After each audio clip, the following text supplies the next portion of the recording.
नमस्कार, आप सभी का हमारी स्पेशल रिपोर्ट में बहुत बहुत स्वागत है। मैं हूं परवीन।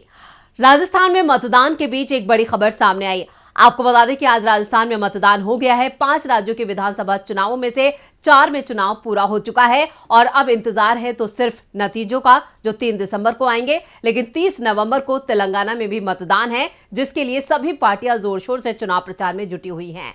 और इस बीच जो एक बड़ी खबर आई है, वो खबर काफी हैरान करने वाली है। जहां मोदी सरकार को लेकर एक बड़ा खुलासा किया गया है। खबर के मुताबिक पीएम मोदी भी किसी के इशारों पर काम करते हैं। तो किसकी कठपुतली है पीएम मोदी और मोदी सरकार?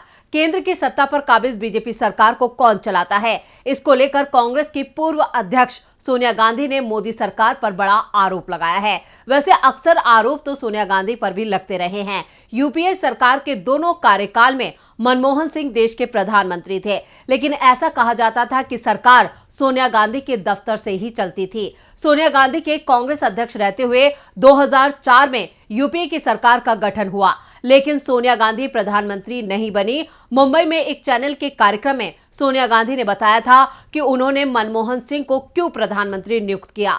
सोनिया गांधी से पूछा गया था कि आपकी अगुवाई में यूपीए ने चुनाव जीता और आप सरकार चला भी सकती थी, लेकिन आप प्रधानमंत्री क्यों नहीं बनी? इस पर सोनिया गांधी ने कहा कि मुझे विश्वास था कि मनमोहन सिंह मुझसे बेहतर प्रधानमंत्री साबित होंगे, और ये मनमोहन सिंह ने साबित भी किया। उनके कार्यकाल में जो नीतियां आई, जो कानून बने, उसने सबका ध्यान खींचा और एक सुचारू सरकार दी।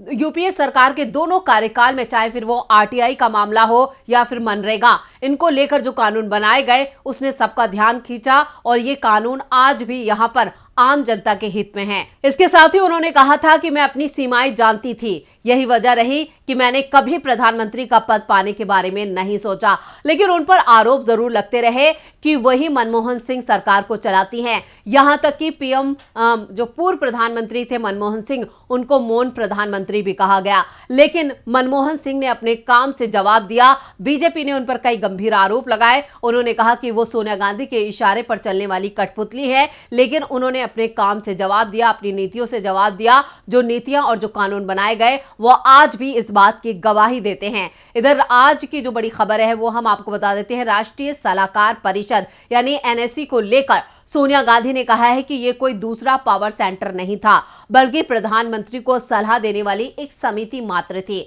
सोनिया गांधी ने एक आने वाली किताब के लेख में एनएससी को लेकर सफाई दी है, तो वहीं मौजूदा एनडीए सरकार पर गंभीर आरोप भी लगाए हैं।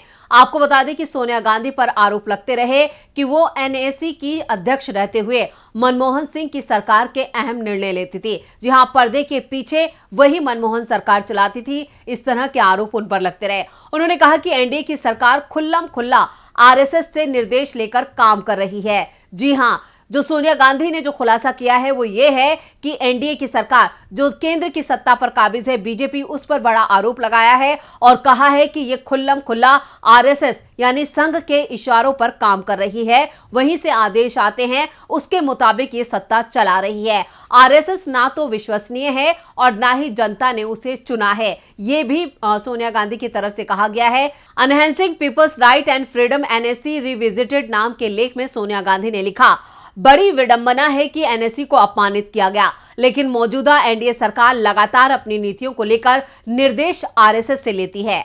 2015 में केंद्रीय मंत्रियों ने अपनी नीतियों का पूरा खाका प्रेजेंट किया था।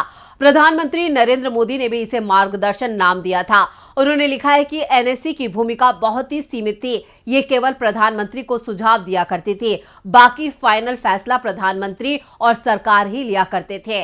उन्होंने कहा है कि जब एससी और एसटी के लिए अलग से बजट बनाने और गैर संगठन क्षेत्र के लिए सोशल सिक्योरिटी को फ्रेमवर्क बनाने का सुझाव एनएससी ने दिया था, तो इसे लागू नहीं किया गया था। उन्होंने लिखा है आगे, एनएससी कोई भी कार्यकारी फैसला लेने में शामिल नहीं रहता था। बहुत सारे ऐसे सुझाव दिए गए जिन्हें कभी लागू नहीं किया गया। ये केवल एडवाइजरी रोल में ही थी। सोनिया गांधी ने कहा है कि एनएससी को लेकर इस तरह की बातें इसलिए भी की गई क्योंकि इसकी अध्यक्ष उस वक्त कांग्रेस की भी अध्यक्ष थी, यानी सोनिया गांधी। राष्ट्रीय योजना आयोग की बात करते हुए सोनिया गांधी ने कहा कि 1038 में से तब के कांग्रेस अध्यक्ष सुभाष चंद्र बोस ने फैसले लेने की संस्था का विकेंद्रीकरण करने के लिए एनएससी जैसी बॉडी बनाई थी। उन्होंने कहा कि अब की एनडीए सरकार में प्रधानमंत्री कार्यालय और मंत्रालय केवल रबर स्टैंप बनकर रह गया है। संसदीय लोकतंत्र का मजाक बनाया जा रहा है। उन्होंने एनएससी की सफलताओं की लिस्ट बताते हुए कहा, राष्ट्रीय खाद्य सुरक्षा कानून, वन अधिकार कानून 2006 जैसे कानून एनएससी की सलाह के बाद बने थे। उन्होंने कहा कि एनडीए सरकार ने 2014 से लेकर 2019 तक 186 बिल पेश किए, जिनमें से 142 पर कोई सलाह नहीं ली गई। केवल 44 बिलों को जनता के सुझाव के लिए रखा गया। इसके लिए भी केवल 30 दिनों का समय दिया गया था। जनता को फैसले लेने के अधिकार और सलाह देने के अधिकार से वंचित कर दिया गया। नागरिकों और सरकार के बीच का संबंध एक तरफा हो गया है। ये बातें उन्होंने आरटीआई को लेकर कही है। आरटीआई एक ऐसी देन थी यूपीए सरकार की जो काफी ताकतवर थी। ये सरकार से सवाल पूछ सकती थी, सरकार के कामों को लेकर सवाल पूछ सकती थी, जनता के हितों को लेकर जो नीतियां बनाई जा रही थी उसके तहत भी यहां पर सिर्फ मात्र एक छोटे सी अमाउंट या कहे कि 10 रुपए खर्च करके एक रबर स्टैंप की तरह यहां पर एक स्टैंप दिया जा सकता था और उसके द्वारा यहां पर सीधे सीधे सरकार से पूछा जा सकता था उनकी नीतियों के बारे में, उनके कामों के बारे में। लेकिन जब से मोदी सरकार आई है 2014 के बाद से लगातार आरटीआई को कमजोर किया जा रहा है और इसका कई बार खुलासा किया गया है। जो रिपोर्ट सामने आई है उससे भी यह साफ होता है और अब यहां पर कांग्रेस की पूर्व अध्यक्ष सोनिया गांधी ने साफ तौर पर कहा है कि यहां पर मोदी सरकार संघ और यहां पर आरएसएस के इशारे पर काम कर रही है। ये सिर्फ मात्र आरोप नहीं है, बल्कि जिस तरह की जो विचारधारा और जो काम किए गए हैं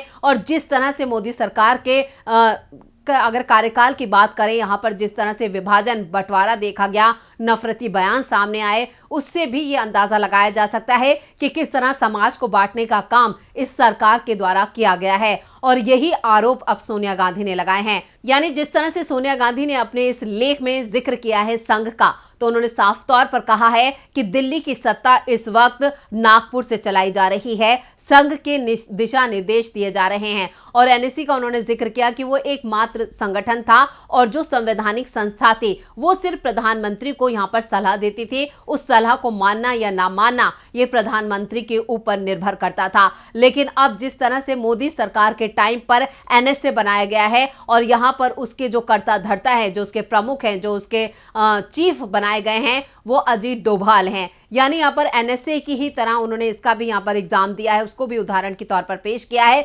लेकिन वहां पर सिर्फ अजीत डोभाल हैं, जबकि जो एनएससी का काम था, जो राष्ट्रीय सुरक्षा सलाहकार समिति थी यहाँ पर मनमोहन सरकार के टाइम पे, वो एक पूरा एक संस्था थी, उसमें कई लोग शामिल थे जो प्रधानमंत्री को एडवाइस देते थे और सलाह देते थे किसी मसले पर, किसी मुद्दे पर, चाहे वो जनहित की नीतियों से जुड़ा मामला हो या फिर कानून बनाने का मामला हो, लोगों से जो भी काम किए गए, चाहे फिर वो मनरेगा हो, आरटीआई जैसे कानून हो, जिनकी आज तक तारीफ हो रही है। लेकिन लगातार इसको मोदी सरकार में कमजोर किया गया है और अब सोनिया गांधी की तरफ से जो आरोप लगाए हैं वो बड़े आरोप हैं। अब इसको लेकर यहां पर बीजेपी की कोई प्रतिक्रिया तो अभी तक सामने नहीं आई है, लेकिन अब देखना होगा कि बीजेपी इसको लेकर क्या कहती है।